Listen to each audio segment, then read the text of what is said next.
எப்படி இருக்கிற மருமக்களாகி பள்ளி தீவானை மறுபோது வாடி வழங்கிக் கொண்டிருக்கிறார்கள்.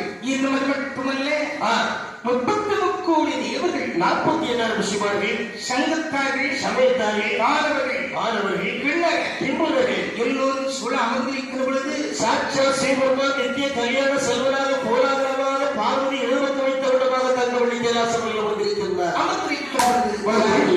பாதாள லோகத்தில் வாழ்கின்ற அசுரர்கள் இருக்கின்றார்கள். என்ன விளைகிறார்கள்? தேவர்களை பார்க்கின்ற பொழுது தேவர்களுக்கு நரைக்கு திரை பிணி மூப்பு சாக்காலம் ஒன்றும் கிடையாது.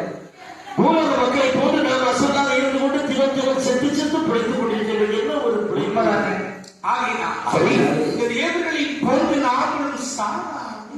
அப்படி என்றால் சூழ்ச்சம் என்னவென்று நாம் அறிய வேண்டும். ஆண்டவனிடத்தில் அறிந்து கொள்ள நாம் இன்று சரி இந்த அசுரர்கள் பகவானிடத்தில் வந்து நின்று கொண்டு நரைத்திரை மூப்பு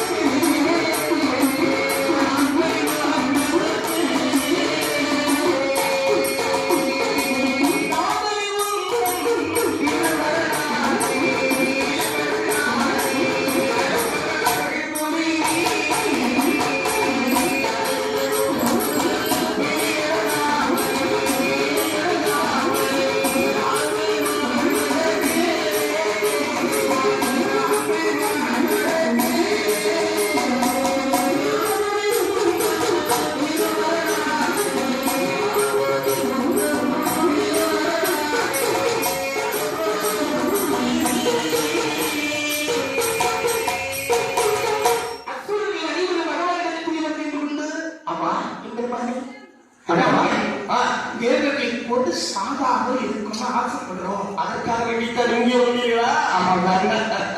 அசுரர்களே அட்டவா, அதற்கு ஒரு வழி இருக்கிறது. என்ன வழி இருக்கிறது? என் வைத்தியராகிய திருமால் பள்ளியுடக்கூடிய திருப்பால் கடலை சென்று நீங்கள் கடைந்தால் தெய்வம் அமிர்தமாக பிறக்கும். அதை எடுத்து சாப்பிடுவீர்களானால் இந்த நரை, திரை, மூப்பு, பிழி அத்தனை மாறிவிடும். அப்படியானால் பாற்களையை கடைய வேண்டும் என்று சொல்கிறீர்களே, நாங்கள் மட்டும் நரித்து சென்றால் உங்களால் இந்த நிலையில் ஒன்றும் செய்ய முடியாது. உங்களுக்கு துணையாக தேவர்களை அழைத்துக் கொண்டு செல்லுங்கள். தேவர்களா? ஆமா. ஐயோ வேண்டாம். ஏற்படி தேவர்களுக்கும் எங்களுக்கும் உண்மைதான். அசுரர்களே கடைய போவது தேவ அமிர்தம். ஆமா. என்னதான் நீ திறமைசாலியாக இருந்தாலும் தேவ கடாட்சம் இருக்க வேண்டும். சரி, தேவ கடாட்சம் இல்லாமல் அசுர கடாட்சம் மட்டும் இருந்தால் அமர்கரம் எல்லாம் வருங்கரம் என்பது ஒன்று அலைகளில் அமரம் என்பது நினைக்காது. அப்படின்னா நாங்க உங்களை கூட்டிட்டு போறீங்க. நீங்கள் சென்று வைத்து பாருங்கள், வருவார்கள். ஏற்றவுடனே சரி, நான் சுழலிலும் தேவனை அழைத்துக் கொண்டு ஆமா எங்க வராம